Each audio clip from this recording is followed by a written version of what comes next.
Good afternoon friends. मी नीलम आणि श्रेयस आणि इंटरेस्टिंग फिजिक्स या यूट्यूब चॅनलमध्ये आपल्या सर्वांचं मनापासून स्वागत करते. आजचा पॉईंट आहे डिफरन्शियल इक्वेशन ऑफ SHM म्हणजेच सिंपल हार्मोनिक मोशन. तर ह्याचं आपल्याला आज डिफरन्शियल इक्वेशन काय येतं ते पाहायचं आहे. आता मी इथं एक वाक्य लिहिलंय. In linear simple harmonic motion the force is directly proportional to the displacement of the body. Okay, त्याच्या आधी तुम्हाला लिनियर सिंपल हार्मोनिक मोशन ही डोळ्यासमोर घ्यावी लागेल. त्यासाठी मी ह्यावरती आधी एक व्हिडिओ बनवलेला आहे स्प्रिंगची मोशन.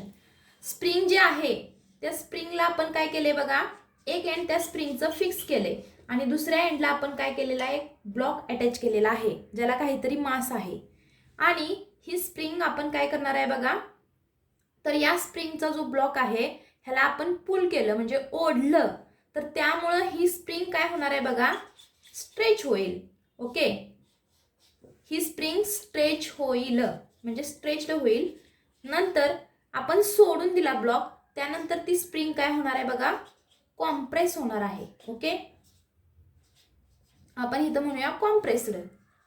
मग ह्यामध्ये काय होणार आहे बघा, तर ही स्प्रिंग मोशन मध्ये येईल म्हणजे एका सरळ रेषेमध्ये ती स्ट्रेच होईल, कॉम्प्रेस होईल, स्ट्रेच होईल, परत कॉम्प्रेस होईल, म्हणजे ती अशा पद्धतीने मोशन मध्ये येणार आहे. आणि या मोशनला आपण काय म्हणतो, लिनियर सिंपल हार्मोनिक मोशन. मग इथं आपण काय म्हटलेलं आहे बघा, the force is directly proportional to the displacement of the body.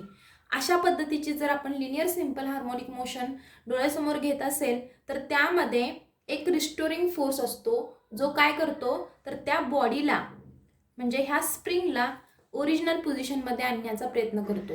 आणि तो जो फोर्स आहे रिस्टोरिंग फोर्स, ओके, तो फोर्स म्हणजे हा फोर्स कुणाच्या डायरेक्टली प्रपोर्शनल आहे, तर डिस्प्लेसमेंटच्या.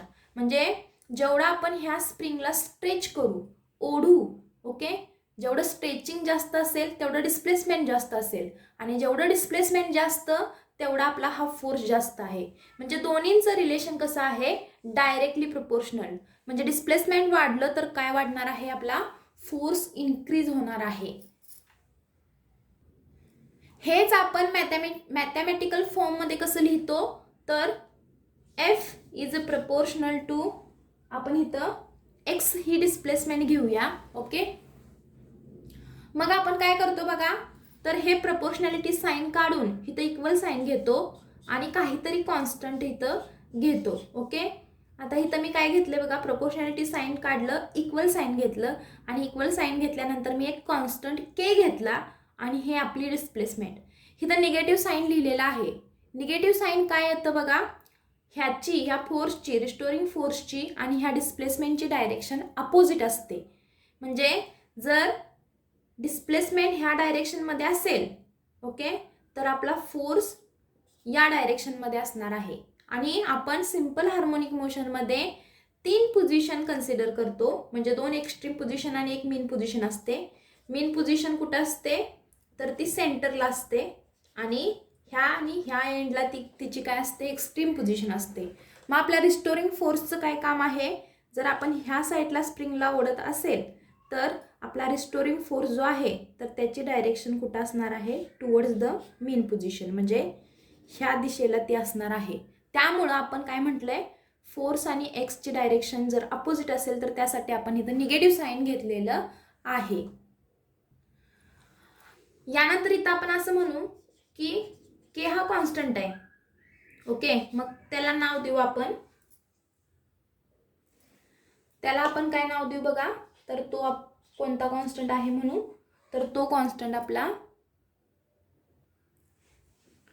फोर्स कॉन्स्टंट आहे k, where k is equals to force constant आणि x ला आपण काय म्हटलेलं आहे बघा, डिस्प्लेसमेंट म्हटलेलं आहे. त्यामुळे मी इथं काय लिहिते, x is equals to displacement. Okay,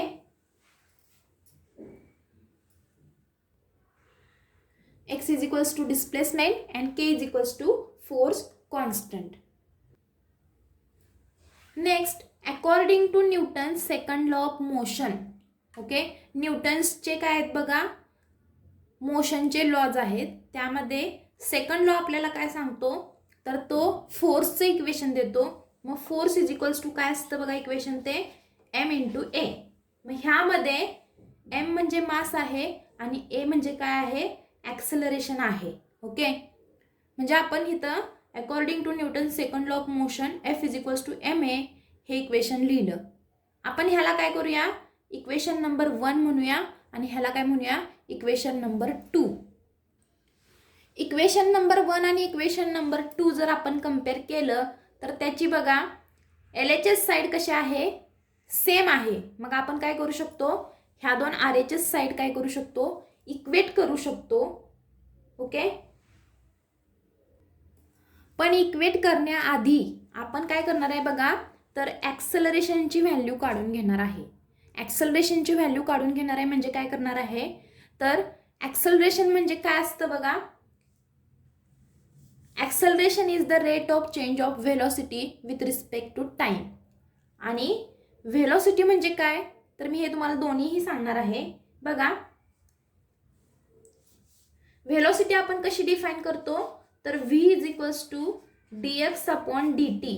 म्हणजे एखाद्या बॉडीची पार्टिकलची व्हेलॉसिटी जर असेल तर त्याची डेफिनेशन आपण कशी देतो, the rate of change of displacement with respect to time.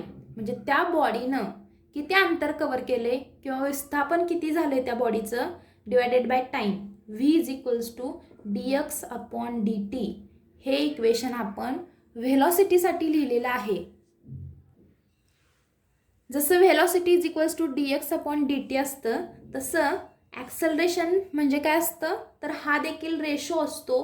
कुणाचा रेशो असतो बघा, तर the rate of change of velocity with respect to time.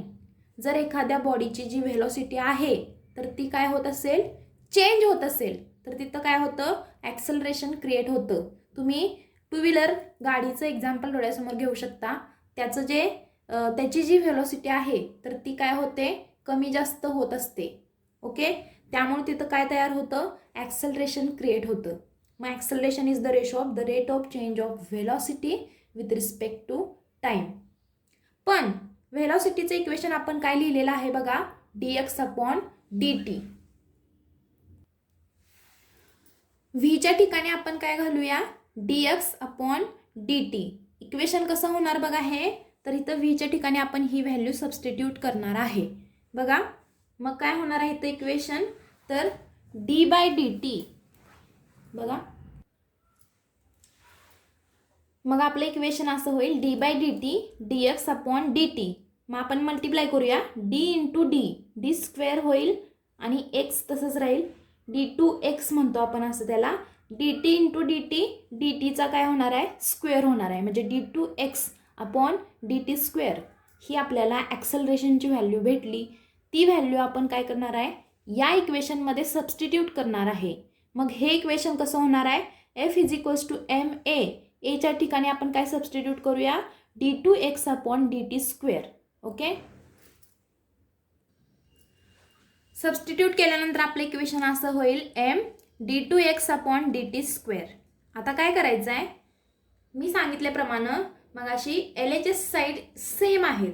मग आपण काय करू शकतो, RHS साईड काय करू शकतो, इक्वेट करू शकतो. मग आपलं हे इक्वेशन कसं होणार आहे बघा, दोन्ही इक्वेशन जर इक्वेट केली तर आपल्याला m d2x upon dt square is equals to minus kx असं इक्वेशन भेटतं. नंतर काय करायचं आहे बघा, हे मायनस kx जे आहे तर ते काय करायचं आहे, या साईडला आणायचं आहे. त्याच्या आधी आपण काय करूया, m न काय करूया, दोन्ही साईडला डिवाइड करूया. ओके, म्हणजे एक्स्ट्रा स्टेप मी इथं लिहिते, m d2x upon dt square divided by m is equals to minus kx upon m. मग काय होणार आहे, m गेट कॅन्सल्ड. ह्या साईडचं m निघून जाईल, फक्त ह्या साईडला m शिल्लक राहणार आहे. मग हे इक्वेशन कसं होईल बघा, हे minus k by m into x directly आपण इकडं आणूया. मग आपली थर्ड स्टेप ह्या इक्वेशनची कशी असणार आहे, d2x upon dt square plus k divided by m into x is equals to काय असणार आहे, 0. हे इक्वेशन आपल्याला भेटलं d2x/dt² plus k divided by m into x is equals to 0. Substituting k divided by m is equals to ω². आपण काय करूया तर k डिवायडेड बाय m यामध्ये आपण काय करूया त्याची व्हॅल्यू ω² अशी सबस्टिट्यूट करूया. मग ओमेगा म्हणजे काय आहे तर ओमेगा आपण काय म्हणतोय बघा इथं omega is equals to angular frequency. Omega ही काय आहे तर ती अँग्युलर फ्रिक्वेन्सी आहे.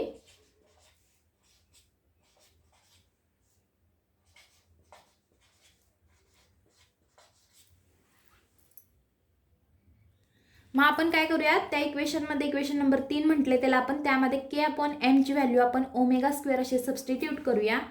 ते इक्वेशन कसं होणार आहे मग d2x/dt² plus ω²x is equals to 0. Omega म्हणजे इथं आपण काय म्हटलेलं आहे बघा अँग्युलर फ्रिक्वेन्सी. जे आपण पॉईंट्स लावून लिहिलं होतं differential equation of linear simple harmonic motion तर ह्यालाच म्हणायचं differential equation of simple harmonic motion. ते इक्वेशन काय आहे बघा d2x/dt² plus ω²x is equals to 0. आता इथं omega is equals to angular frequency आपण म्हटलेलं आहे त्याची व्हॅल्यू किती असते तर 2π/t. ओके मग 2π/t व्हॅल्यू कशी येते तिची सपोज आपण मगाच्या स्प्रिंगचंच उदाहरण घेऊया. तो ब्लॉक आपण ओढणार आहे त्यावेळी इथं आपली एक्स्ट्रीम पोझिशन आहे इथं पण एक्स्ट्रीम पोझिशन आहे आणि इथं आपली मीन पोझिशन आहे. म्हणजे आपण ह्या साईडला घेणार आहे त्या ब्लॉकला आणि परत सोडणार आहे. मग आपला ब्लॉक काय होणार आहे बघा तर ह्या मीन पोझिशन मधून ह्या एक्स्ट्रीम पोझिशनला जाणार आहे आणि परत ह्या एक्स्ट्रीम पोझिशन पासून परत ह्या एक्स्ट्रीम पोझिशनला परत येणार आहे. म्हणजे त्यावेळी त्याची एक फेरी पूर्ण होणार आहे. म्हणजे हा टोटल जर अँगलच्या बाबतीत सांगायचं झालं तर हा टोटल किती डिस्टन्स कव्हर करणार आहे तर 2π 360 डिग्री इतकं तो अंतर कव्हर करणार आहे आणि त्यावेळी त्याला जो टाइम लागेल तो म्हणजे हा आपला t. मग angular frequency is equals to आपण फॉर्म्युला लिहिला 2π/t.